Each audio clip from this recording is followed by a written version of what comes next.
Bienvenidos a Telemedellín, los saludamos desde el Canal Parque Gabriel García Márquez, esta sede que está construyendo el primer canal público local del país aquí, en el sector de Villa Carlota, de la Comuna 16, de la Comuna El Poblado.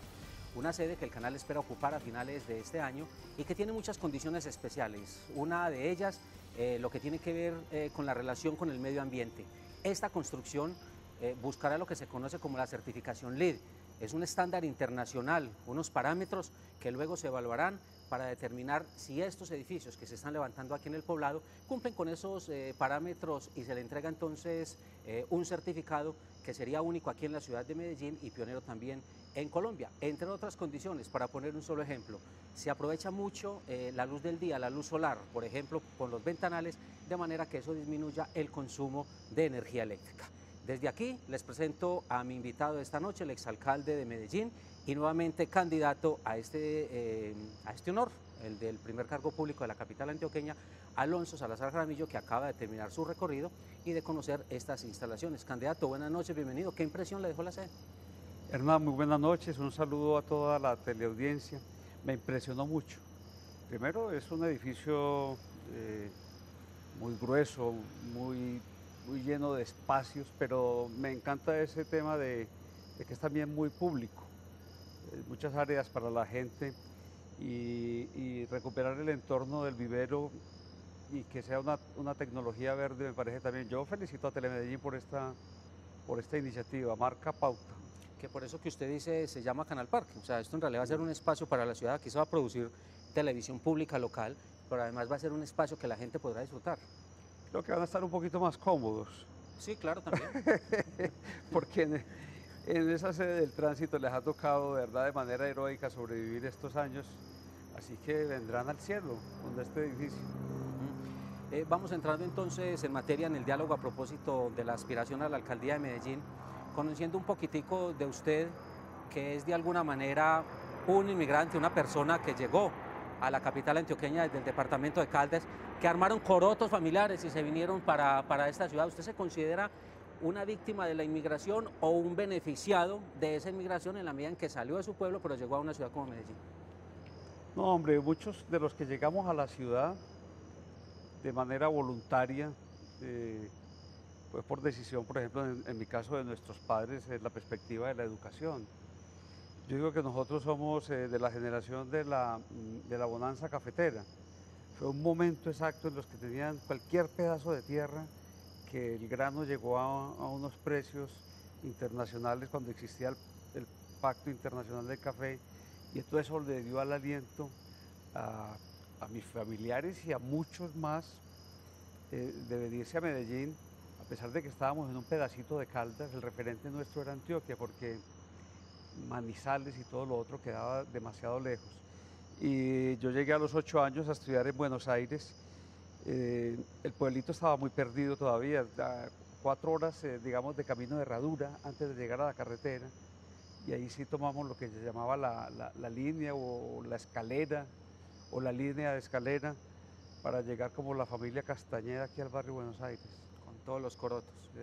Me tomé la libertad de usar la palabra inmigración a pesar de ser algo interno, que es un concepto más de países, más internacionales, pero que se ha aplicado también en mucho para ustedes los que han buscado mejores destinos en ciudades como Medellín. Sí, Colombia es un país de muy fuertes migraciones internas y externas. Ahí está el tema de Venezuela hoy en día, con esa grosería pues del presidente Maduro. Nos hemos vuelto a acordar de que durante mucho tiempo millones, se dice que pueden ser 3 o 4 millones de colombianos los que están en Venezuela, pero movimientos internos, por ejemplo, como los de Urabá, la gente del Sinú de Córdoba, que le dicen, a ellos a veces no les gusta, pero les conocen como los chilapos, ¿no? Pero también colonias de santanderianos y colonias de gente del Huila, del Tolima. La Sierra Nevada es otra Babel colombiana. Incluso de Arboleda Caldas, de donde yo soy, hay mucha gente, porque Hernán Giraldo, el narcotraficante y paramilitar, era de ahí al ladito, de Florencia Caldas. Y ellos colonizaron allá una parte muy importante de esa sierra desde hace tiempo. Llegaron a Medellín buscando educación, que viene siendo para muchas personas la diferencia. Usted finalmente termina por pasar por la educación pública, por educarse en la Universidad de Antioquia, por egresar de allá de comunicación social, y hoy en día dentro del movimiento político al que usted pertenece, del movimiento Compromiso Ciudadano, ese es un tema clave. ¿Cómo juega la educación pública en la realidad de Alonso Salazar? Hombre, habitualmente y ya desde hace mucho tiempo, pues se ha visto desde ciertos sectores de la educación pública como algo de menor escala frente a la educación privada en general. Si yo juzgo por mi experiencia, pues es que yo no he hecho ni un solo curso en una universidad ni en un instituto privado, ni de primaria ni de secundaria.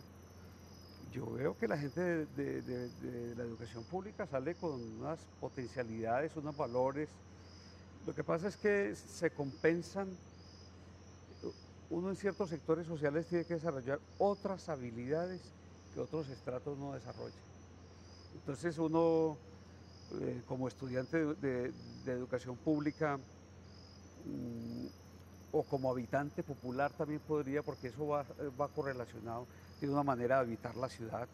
Nosotros íbamos al centro, nos caminábamos hasta la Floresta, hasta Itagüí, dominábamos un poco la ciudad y nos movíamos con mucha libertad. ¿Y usted cree que sería un candidato muy distinto, un ciudadano muy distinto si hubiera pasado por la educación privada en vez de la pública? Sí, se notan las diferencias, claro. Pues no quiero hacer una visión maniquea, ¿no? Pero con el propio Sergio Fajardo viví la experiencia, él no conocía la ciudad popular, tuvo que conocerlo un poquito de mi mano, ¿no? Tenía un proyecto muy claro, pero necesitaba enchufarse a la realidad de Medellín, especialmente a la que está de San Juan o de Colombia hacia el norte. Vivimos ciudades distintas. Yo durante mucho tiempo, yo me perdía mucho en esta zona del poblado. Ahora un poquito todavía, pero no tanto. Y en cambio me desenvolvía en esos otros barrios, incluso los del occidente y los de la comuna 8 y 9, facilito, facilito. Si uno armara una torta de esas estadísticas, de esas donde dividen así como por pedacitos del pastel, ¿dónde pongo el tema de la educación a propósito de lo que estamos hablando en esa torta? ¿En qué importancia, en qué porcentaje, si se quiere? En el 40%, que es más o menos lo que le hemos dedicado de presupuesto a la educación. A ver, el razonamiento es hasta sencillo.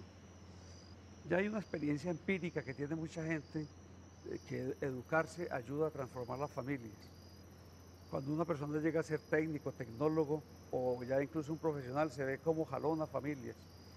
Por eso los diplomas eran colgados en las salas de las casas como un símbolo muy importante.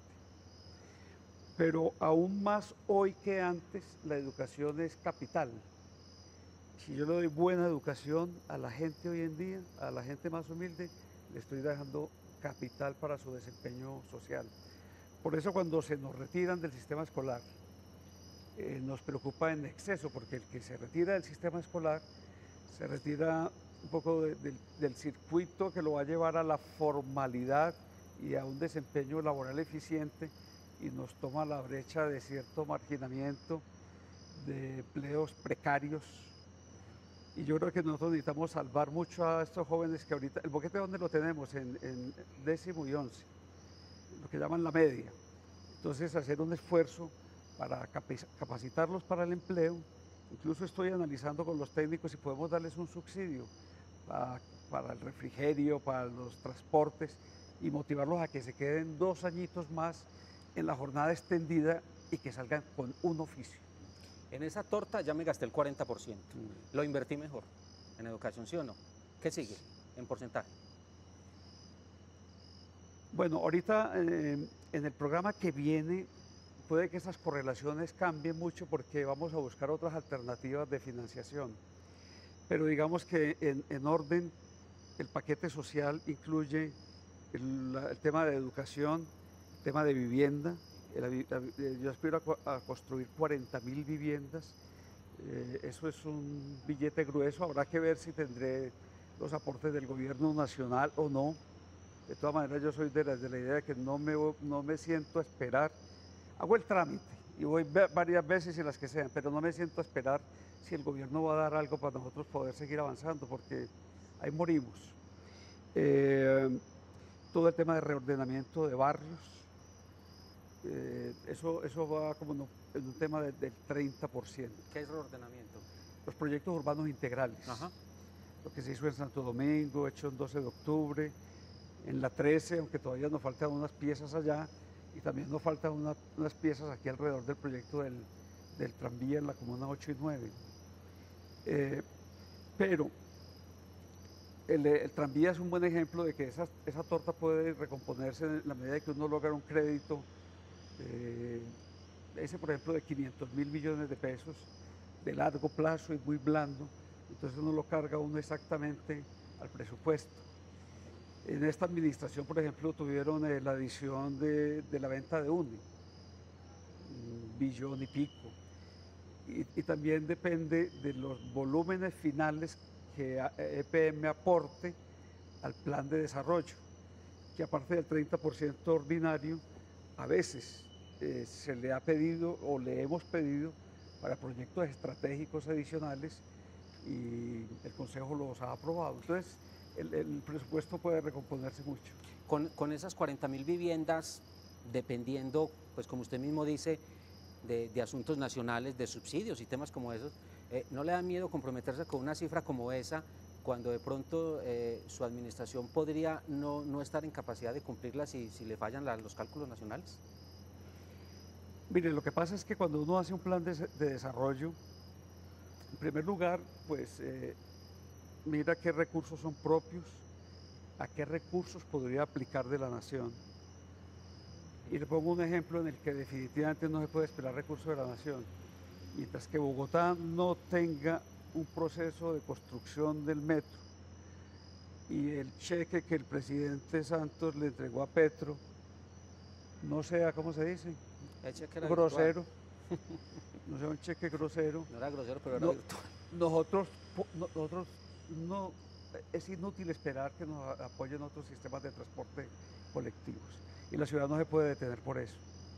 Ahora, en lo de vivienda se hará exactamente lo mismo, aplicar todos los recursos. Nosotros tenemos una ventaja y ya la vivimos en ese gobierno que fue Uribe, con el actual ministro de Vivienda, que era viceministro de Juan Lozano, y es que nosotros somos muy buenos para ejecutar y el gobierno nacional necesita quien ejecute.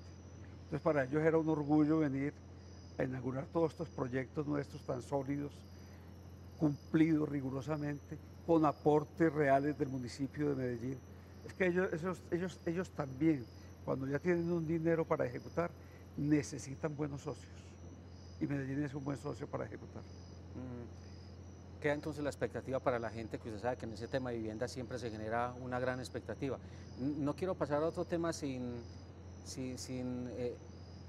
recalcar el tema que usted decía de esa reorganización, digamos, de Medellín, si se quiere llamar así, con lo que usted estaba mencionando de zonas que requieren ciertas intervenciones. ¿Qué tan fundamental es eso para Medellín? Es definitivo, es definitivo. Miren, en estos días volví al tema de las escaleras eléctricas de la 13. Eso, digamos que uno podría llamar eso como una microcirugía, porque es en un territorio muy vasto y al fin es un... Pero la irradiación que tiene esa intervención es una cosa espectacular. Termina uno de subir y lo que se encuentra ahí ya en el viaducto, que también lo construimos, es una sala de internet, donde antes estaban las ametralladoras M60 de las milicias para contener el control del Estado. Las casas, todo el ambiente reorganizado, una economía alrededor, entonces ya hay unos circuitos que salen de ahí y van por el 20 de julio y se extienden hasta San Javier. Esos proyectos urbanos, especialmente todos esos bulevares, han redistribuido la economía de la ciudad. Si usted va a la 68 en Castilla o a la 107 que es debajo del Metrocable que asciende a Santo Domingo, donde antes había 30 negocios, hoy hay 100 y pico negocios. Pero además está la calidad del espacio público que no se tenía, están las infraestructuras renovadas, hay una dignificación del espacio y de la vida de la gente, tanto que tiene la inercia que tendencialmente la gente también va mejorando sus propias viviendas.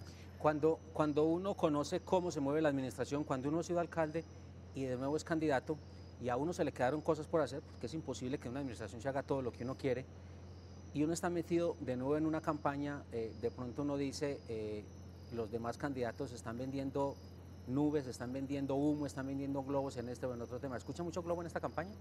Sí, claro, sí. Mucha vaina perdida, como que nunca va a ser. Pues yo veo algunos candidatos, por ejemplo, el doctor Juan Carlos Vélez, que es una muy buena persona, pues todavía está un poquito como alejado de la realidad de Medellín. Y a veces dice, en el centro no hay gente. Y toca decirle, no, el centro tiene mucha población. O que va a montar restaurantes escolares. No, hace mucho tiempo Medellín los tiene. Y hay otros que lanzan como unas especies de líneas generales de cosas que se querrían hacer sin que uno les vea como el tren de aterrizaje.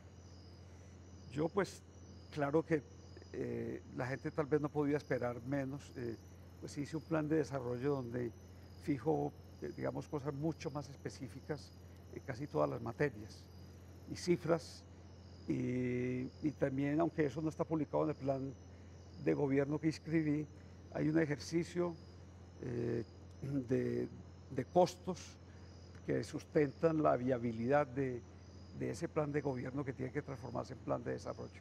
Usted mencionó el centro, ¿por qué vive en el centro, en la playa con el palo?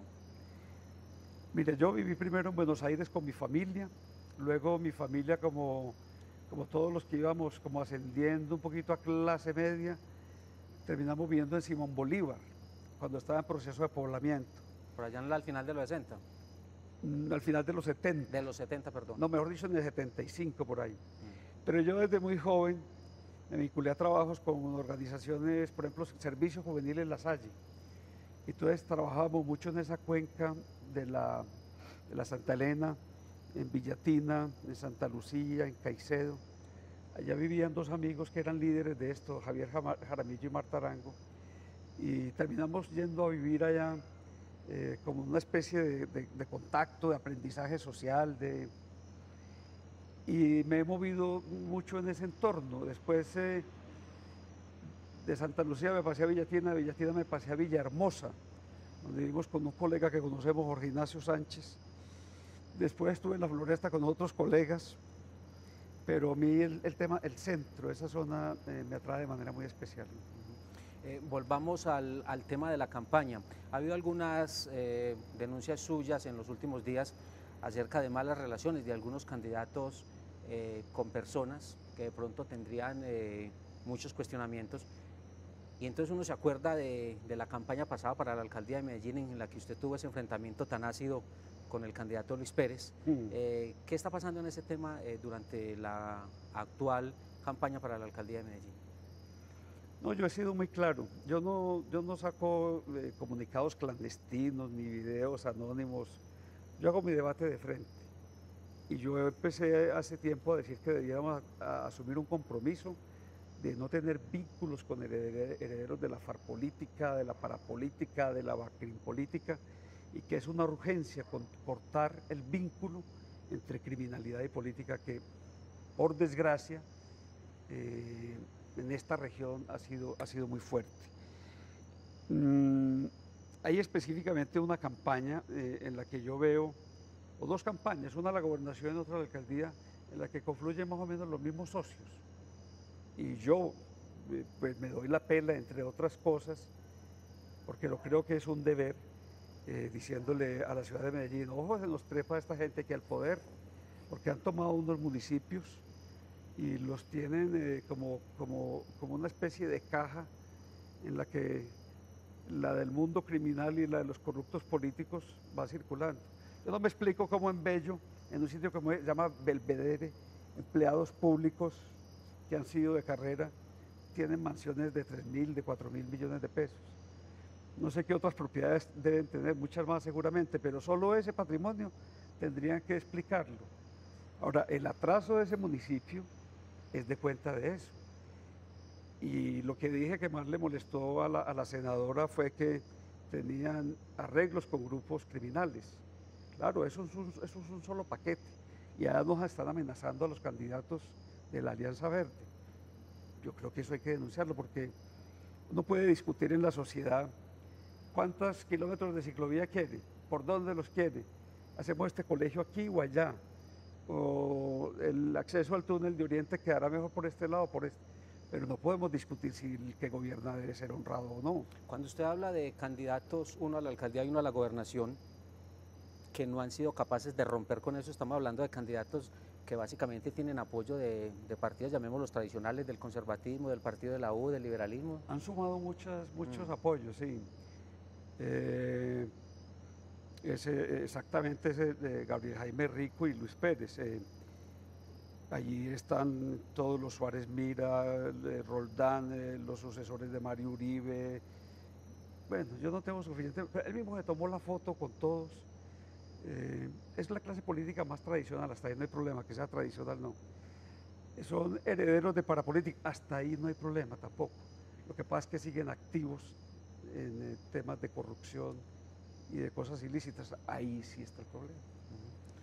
¿No quedó muy curado de líos judiciales después de la administración suya anterior y de todo lo que dijo en la campaña y ahora de nuevo otra vez en lo mismo?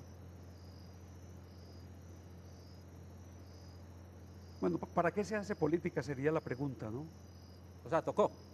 Entonces, uno hace política para hacer escuelas y para... Pero ustedes le preguntan a uno por la seguridad de la ciudad. Y yo digo, ¿será posible tener seguridad de una ciudad de estas cuando uno empieza campañas para perseguir gente aquí y más o menos tienen refugio en los municipios vecinos? O cuando uno empieza a perseguir personas, el caso del cebollero fue muy típico, y empiezan las presiones de los aliados políticos del cebollero a tratar de obstaculizar todos los procesos judiciales. Entonces, yo digo, si uno no asume de manera entera el compromiso, si prefiere rehuir, hacerse el callado, el silencioso, frente a ciertas circunstancias, pues jodido. Ahí me prohibieron los de la Comuna 3, esos combos que cuelgue publicidad allá, que por ese señor aquí, ni por él. Pero bueno, yo creo que eso es inaceptable. Yo estoy esperando a ver si los otros candidatos se van a pronunciar, como me he pronunciado yo cuando alguno de ellos ha dicho que tiene dificultades. Estoy esperando a ver si el alcalde se pronuncia, porque hoy le llevamos la queja al Comité de Seguimiento Electoral. Pero yo mañana me voy a colgar mis vallas, puede que las descuelguen, pero yo no les puedo dejar el baldío. Yo no puedo, ni como candidato y mucho menos como alcalde, dejarles el terreno solo para que ellos sean los reyes infames que han sido hasta ahora. A propósito de ese tema, ¿cuál es la visión general que tiene acerca de la seguridad de la ciudad? Es que ha cambiado mucho. Yo creo que una parte del problema es que no hemos logrado volver a reinterpretar estas circunstancias. Hace unos años largos hablábamos de violencia e inseguridad en la ciudad y todo era jóvenes. Hoy en día todavía hay, digamos, por lo menos un 50% de gente muy joven que es asesinada.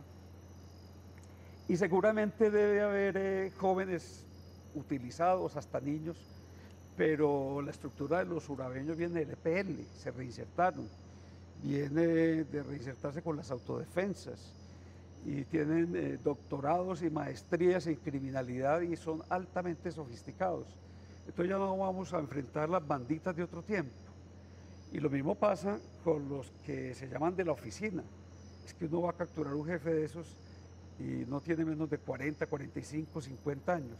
¿Y en qué estamos fallando? Se envejecieron. ¿Dónde está el asunto con el Estado, con la ciudadanía, con que los durante gobiernos? más de, yo creo que durante más de 30 años eso se quedó quieto, no se les tocó, se les toleró. A don Humberto cuando le dieron la amnistía, al mismo tiempo le dieron amnistía para toda esa estructura terrible. A la terraza, que era su grupo, no la combatió el Estado, sino ellos mismos, pero lo que le sucedió en la terraza también tenía y mucha cobertura de poder político. Casi que en cada barrio encuentra uno un nexo entre un político y estas bandas. Y entonces, y se han usufructuado 20 y 30 años de eso. ¿Y hacia adelante entonces qué? en una hipotética administración suya? Judicializar, estructura, las cabezas y por paqueticos. ¿Por Porque, paqueticos? sí, no personas, sino criminalidad organizada Ajá. que comete violación de derechos humanos, que comete destierro, que comete asesinato, que son a su vez personas que se toman los inmuebles de la gente que desplazan. Tenemos que ayudarle a recuperar los inmuebles a unas 10.000 familias desplazadas intraurbanas de Medellín, y eso toca es ir a chocar con ellos, porque ellos no lo van a dejar voluntariamente. Y tenemos una justicia llena de vacíos y de mediocridades. ¿No es muy difícil frente a eso? Hay que hacerlo con apoyo de Bogotá, tanto en el plano de la investigación, con Policía Judicial de Bogotá, como en el tema de fiscales que nos apoyen desde allá, aunque la vez pasada logramos conformar una unidad muy buena de fiscales locales, casi todas mujeres muy comprometidas, pero nos las desbarataron en cualquier promesa de esas de unidades para cualquier cosa. Bueno, por eso, es que por eso usted está poniendo un ejemplo, o sea, uno como alcalde puede tener muy buenas intenciones de tema, pero mire nomás lo que usted está diciendo, o sea, a veces eso choca con unas estructuras que son muy ineficientes, dependen inclusive de Bogotá y un alcalde puede quedarse mucho en promesas. Sí, pero como la canción de salsa que dice que este mundo no es para quedarse, pero no hay otro a donde mudarse. Entonces, el alcalde tiene el compromiso de mejorar la ciudad. Ahora, para esto es muy importante la contribución de la ciudadanía, no en el sentido de denuncias públicas, que la gente asuma riesgos, sino de la información que nos entrega. Con la información que la ciudadanía nos entrega, también uno hace un trabajo con la policía de exigencia, porque ya no se basa solo en lo que ellos le plantean a uno, que a veces casi siempre está más rosadito de lo que realmente es.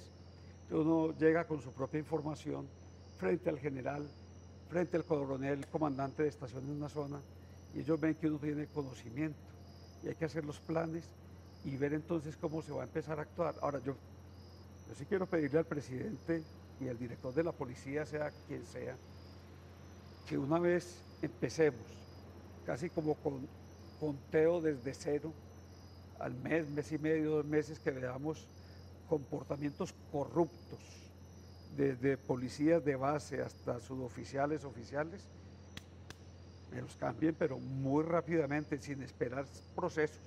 Ese es un tema complejo que yo he escuchado que a usted lo ha trasnochado como bastante, el de la connivencia de la fuerza pública con actores armados ilegales, un fenómeno que la gente sigue denunciando en los barrios y que yo veo que usted ha insistido en él, pero que es bastante difícil. Sí, pero si uno está al frente del tema, se nota el cambio de comportamientos. Mire, hay una idea muy generalizada entre la población que yo, cada que tengo la oportunidad, digo, no, el policía no es un pobre. La gente dice, no, es que pobrecito, se tiene que corromper porque... No, el policía empieza a trabajar a los 18 años y a los 38 años se jubila full. Tienen créditos de vivienda, tienen una serie de primas. Y en el caso de Medellín, tienen una prima extralegal por ser de orden público la región desde los temas desde los tiempos de Pablo Escobar. Entonces, no, el policía es corrupto porque le falta formación, le falta control, le falta valores morales, igual que cualquier otro funcionario público que se corrompe. La única institución donde hay corrupción no es la policía, ni todos los policías son corruptos. Pero aquí tenemos 2 problemas que se nos han sumado. Dejadez, que yo creo que es una palabra muy técnica para decir esos que están por ahí como medio loleando y con los celulares y corrupción. Y con informaciones muy precisas de qué policía es el campanero, de qué plaza. Y si uno tiene una información de esas, pues lo único que puede hacer es pedir que ese policía lo saquen del comando metropolitano. A mí, por ejemplo, el general García me pasó a un tipo que yo lo denunciaba por corrupción desde Villatina para Itagüí. Y allá fue y desapareció 3 o 4 chicas que terminaron arrojadas en el río Cauca. Ya está sentenciado por eso. Pero yo creo que el mando policial tiene que reaccionar mucho más rápido. Ahora, yo no sé si es que el general García a su vez tenía compromisos con eso, pero fue muy muy poco diligente en ese caso. Hagamos un paréntesis en el tema alcaldía para hablar de la sociedad suya con Federico Restrepo como candidato a la gobernación de Antioquia. ¿Cómo está viendo esa campaña donde también hay un candidato fuerte como Luis Pérez y donde también el uribismo está tratando de ganarse un espacio importante? Y pregunto por este tema, pues porque el fajardismo tiene unos intereses políticos definidos, con una filosofía política muy definida, y que usted sea alcalde de Medellín y Federico Restrepo sea gobernador de Antioquia, pues no pasaría en vano en muchos temas. Mire, yo el tema de las elecciones departamentales de esta manera. Luis Pérez tiene unas fortalezas innegables, tiene un nivel de reconocimiento, tiene todo lo que se llama la maquinaria a su lado. Él no recorre mucho los pueblos, o va y hace reuniones muy pequeñas y vuelve y se monta en su helicóptero. Claro que él dice pues que es seguidor del Papa Francisco y de Mojica, pero no lo he visto en Volkswagen todavía. Y ese mismo estilo de política que suena tan poderoso es su fragilidad. Yo gané contra las encuestas a él en el año 2007 con 270 y pico de mil votos. Porque cuando la gente ve un modelo político con el que ya no se sintoniza, con el que sabe que hay pérdidas en el mundo público y en la inversión social, hay unos sectores de la sociedad que se movilizan para contener.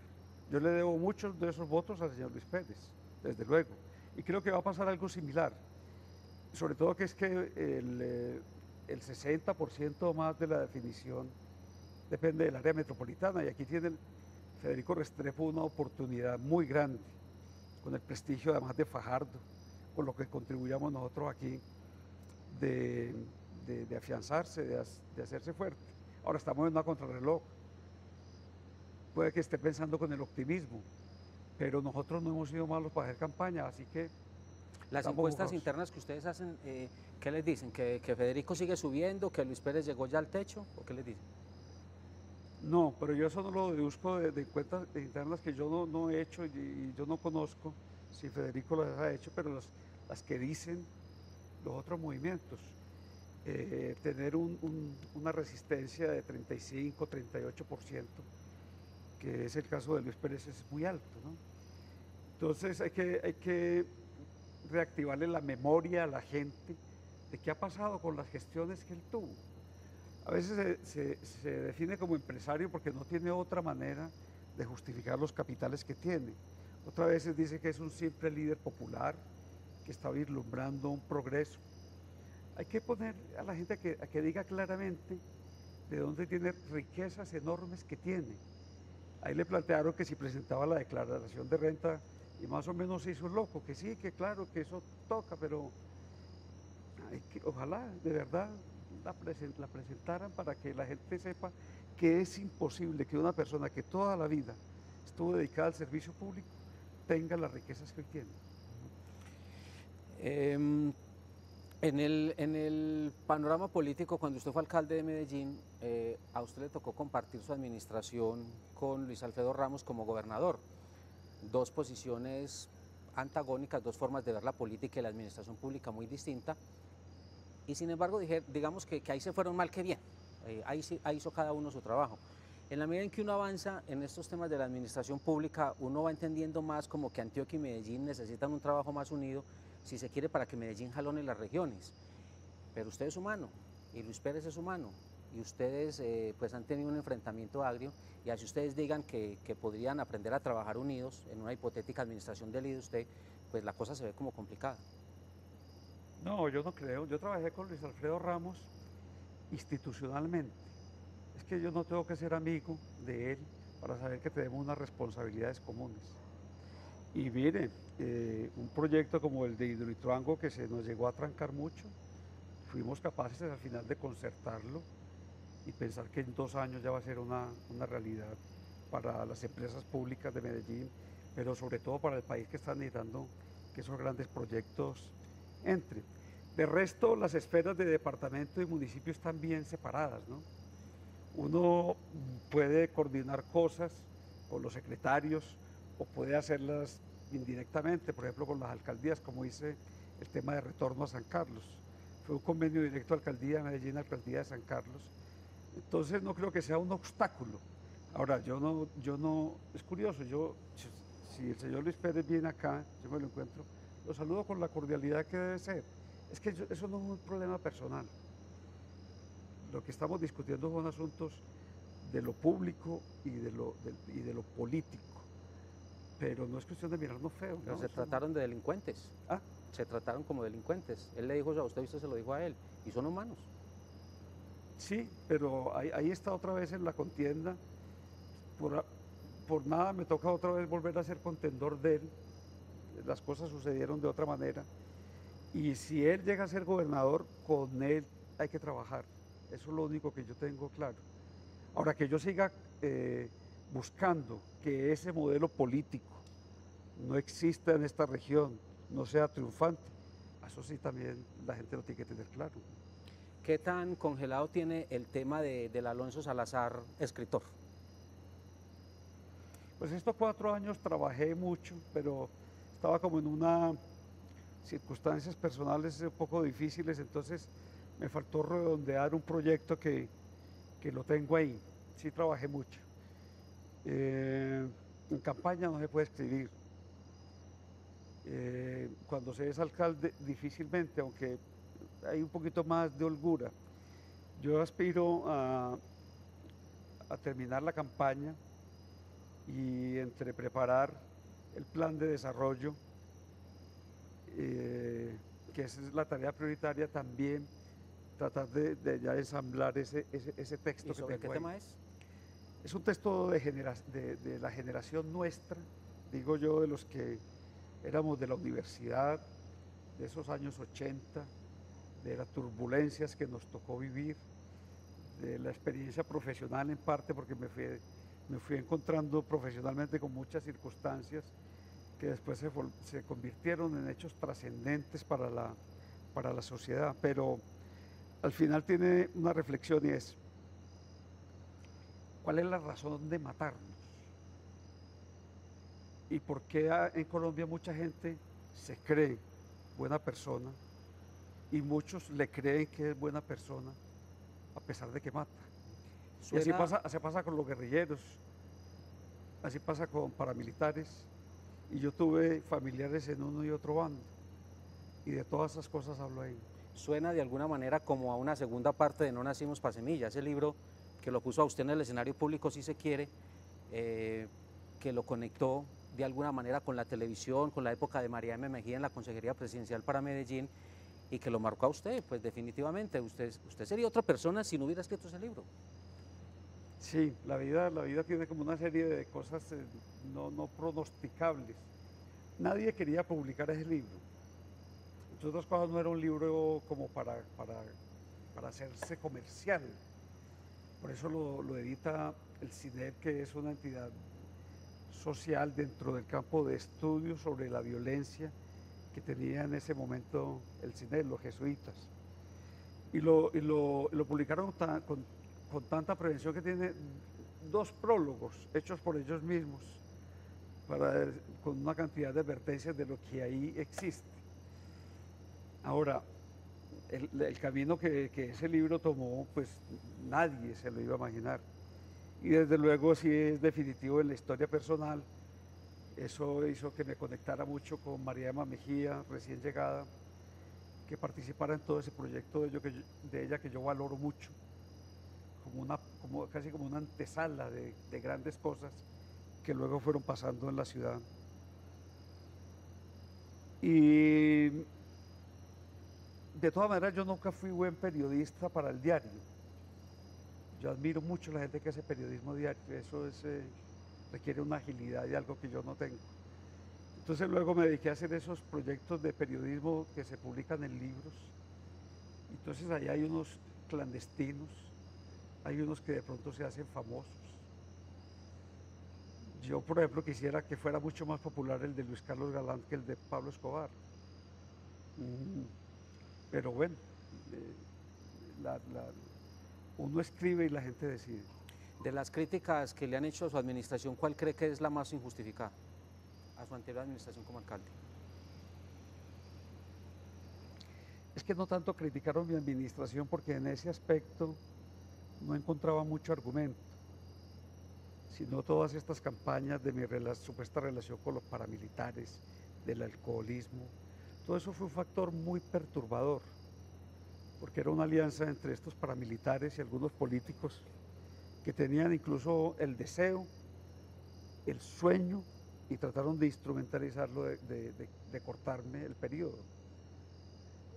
Guillermo León Valencia quería judicializarme, era para eso. El general Pedrero me hacía seguimientos, era para eso. La campaña del alcalde borracho era para eso, para luego empezar a hacer el tema de la revocatoria. Esa fue la parte más difícil de la administración. Desde luego también hubo ya críticas sobre el tema de seguridad, porque aunque yo advertí que podían pasar cosas, cuando dije vamos a combatir las estructuras y estas aguas se pueden revolver. Y creo que si uno se decide a combatir estructuras, las aguas se pueden agitar, porque uno puede tener cierta paz, pero es una paz que termina siendo muy sospechosa porque hay demasiados sometimientos en esa paz, sometimientos de grandes empresarios, de los buceros, de las señoras, del casi el 100% de la población hoy en Medellín son víctimas de una paz instalada por unas estructuras criminales, ¿no? Y a mí me criticaban por eso, que me hablaban de gobernabilidad, pero lo que yo decidí fue combatir las estructuras, y se vino la marea, todo este tema del enfrentamiento de Valenciano y yo no sé quién, pero no veo otro camino. No creo que el camino de la sociedad ni del Estado sea hagamos unos pasitos para que todo parezca tranquilo. Dejó usted como una obra grande de su administración el puente de la 4 Sur, pero de todas maneras dejó también una ciudad que en mucho en materia de movilidad sigue sin encontrar la salida. ¿No le duele ese tema? Sí. Digo lo que dejó, o sea, lo que hizo y que de pronto dijo me faltó más y ahí... No, pero mucho más que ese puente, pues, pero no, el empalme de Tricentenario, allá el puente de Acevedo, la distribuidora regional, la doble calzada de los Balsos y muchas obras más. El puente de la 4 Sur tal vez porque es el más simbólico y al que no se le han hecho las obras complementarias, como el intercambio vial de Los Parras sobre la Avenida del Poblado, que es indispensable porque ese puente está pensado así para atender esos dos flujos, esos dos sistemas.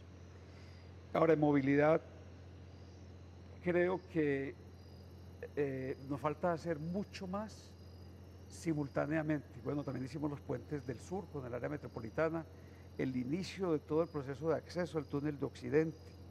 Ahora mira uno y seguimos viendo cosas muchas. Entonces va por la regional y llega a Moravia.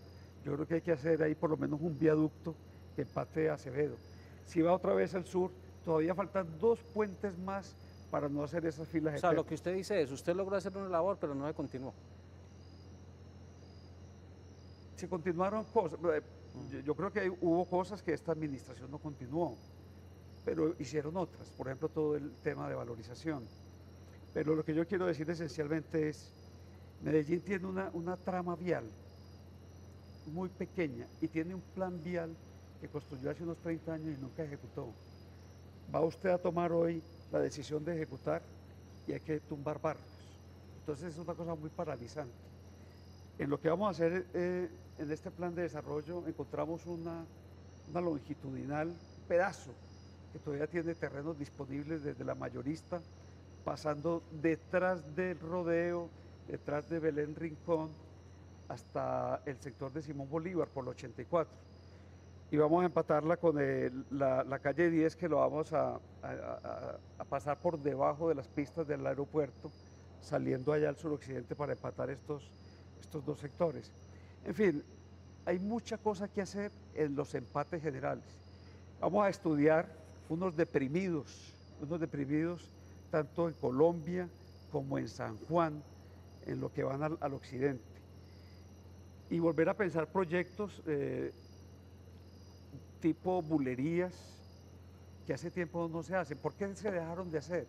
Porque en Medellín se hacía todo con valorización.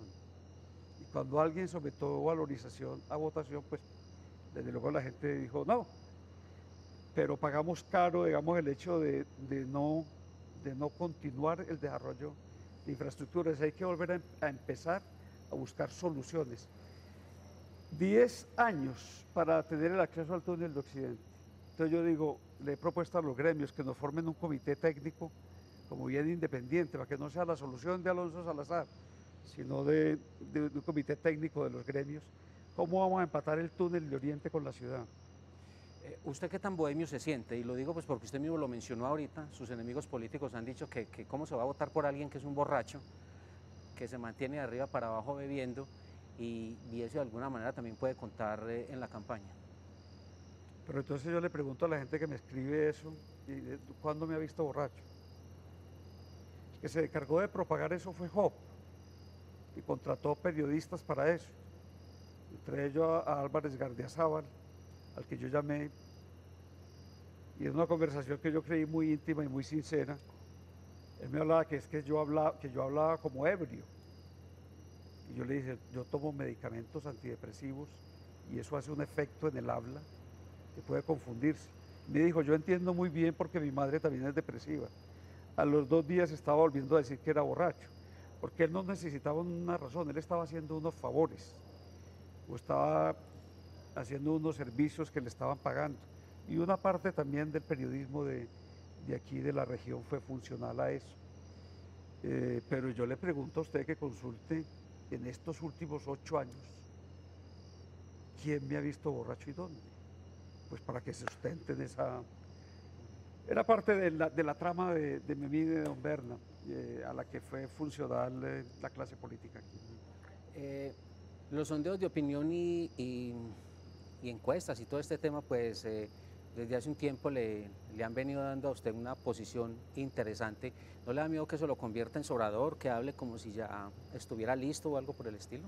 No, yo estoy trabajando mucho, yo todos los días me levanto, voy a los foros siempre que es posible, voy a los barrios, hago las reuniones con todos los sectores gremiales, con los líderes. No, aquí nadie ha ganado. Ahora, la verdad es que alguien o varios están mintiendo con el tema de encuestas, porque todas tan disparejas es una cosa rara. Yo no sé si fue que llegamos realmente ya al punto de que no se puede confiar realmente en la independencia de las encuestadoras. Claro, hay algunas que está descontado que están al servicio de alguien, como las de Minuto 30, por ejemplo, porque ya presentaron al dueño de Minuto 30 como el jefe de debate de una campaña, del doctor Juan Carlos, y entonces a las encuestas, pues realmente debiera ser pudoroso y no hacerlas, si es que es jefe de debate de esa campaña. Pero aún otras encuestadoras más profesionales, entre ellas mismas, es decir, la cosa es tan extraña que yo creo que sí valdría la pena hacer un debate y a ellos quién los ronda. En unas pues he estado con alguna ventaja, en otras con muy poca, en otras estoy bastante abajo, pero como yo siempre he trabajado con las encuestas en contra, así fue mi campaña pasada, además con una ventaja muy grande, pues tampoco me desalentaría mucho si alguien empieza a figurar. No es malo, entre otras cosas, que de pronto se cambie la cabeza a cuál tirarle guijarros. En la campaña anterior se dijo que el alcalde actual, Aníbal Gaviria, era el candidato del alcalde, siempre se habla de un candidato del alcalde. Sin embargo, usted ha ido tomando distancia a lo largo de esta campaña de la actual administración. ¿Eso qué le aporta y qué le quita a usted, digamos, ese cambio de frente, si se quiere, de posición? Yo soy excesivamente independiente. Yo muy pocas veces en la vida he hablado con el alcalde Aníbal Gaviria.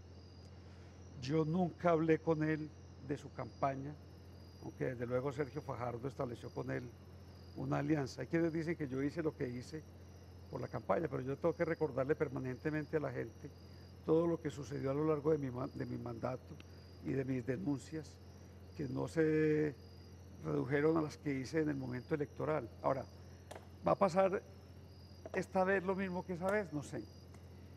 Las denuncias se hicieron a tiempo a la policía, a la fiscalía, a los comités de seguimiento electoral. Yo le llevé una información al procurador que después utilizó en contra mía, que porque yo tenía un servicio de inteligencia. Pero usted ve los hechos denunciados y no ve un pronunciamiento de una sola autoridad. Entonces, si uno es alcalde y ni la autoridad policial, ni la judicial, ni la disciplinaria, ni los famosos comités de reacción electoral de inmediato funcionan, pues yo digo, hay que denunciar esto. ¿Qué es más importante en su campaña? ¿La historia suya, lo que usted es como candidato y como Alonso Salazar, o el viento de cola que está tratando de aprovechar del gobernador Fajardo? Yo creo que hay una tarea hecha en la administración de 2008 a 2011, una obra social y física de verdad impresionante. Desde todas estas vías que le estaba mencionando ahora, las escaleras eléctricas, la gestión del tranvía, los jardines de calidad, los colegios construidos, la transformación de plazas, la construcción de bulevares. A mí siempre me olvida cuando los hospitales. Construimos no solo el pediátrico, sino 2 edificios más para la ciudad de la Nueva Occidente y otro para San Cristóbal, de tremendas características. Modernizamos muchas de las unidades de salud. Entonces la gente, y buen comienzo, está algo que está en el corazón de la gente, eso es impresionante. Y yo siempre digo pues que les agradezco todo el reconocimiento, pero no puedo dejar de mencionar a Marta Liliana Herrera como una gestora de todo ese proceso. El viento de cola de Fajardo creo que probablemente va a favorecer mucho más, o tendría que favorecer mucho más a Federico Restrepo. Yo creo que presentarse como una continuidad de lo hecho por Fajardo es una buena estrategia. Yo igual he incorporado en mi propaganda una definición, porque aquí lo tratan de poner a uno, ¿usted es contra quién? Y yo digo, no, yo no soy contra nadie. Yo soy fajardista y cuando creamos Compromiso Ciudadano, una de las cosas en las que más nos fijamos era en no convertirnos en anti, sino en construirnos como un movimiento propositivo, constructivo. Y por ese lado diría yo que está bien reivindicarme de ese movimiento. Él tiene un prestigio. A mí me da un honor decir que fundé con él Compromiso Ciudadano. Pero ya el electorado pues irá viendo. Yo creo que se mezclan ambas cosas y aún una propuesta sólida de gobierno que estamos presentando. Alonso Salazar, hasta aquí entonces este diálogo con usted. Bienvenido de nuevo a su casa. Usted es una persona del alma de Telemedellín, porque usted también pasó por esta empresa, por este canal que tanto queremos. Siempre será un placer tenerlo por aquí. Le deseamos éxitos entonces en lo que resta de campaña. Entonces vamos a comer una natilla aquí inaugurando. Sí, señor. Esta sede en diciembre ya estará funcionando para la televisión local. Muy bueno, muy bien. Gracias, Hernán, por la invitación y un saludo a toda la gente de la audiencia. A los televidentes también les agradecemos mucho por su atención y los invitamos para que estén pendientes del canal Telemedellín, porque tenemos más espacios de contenido político.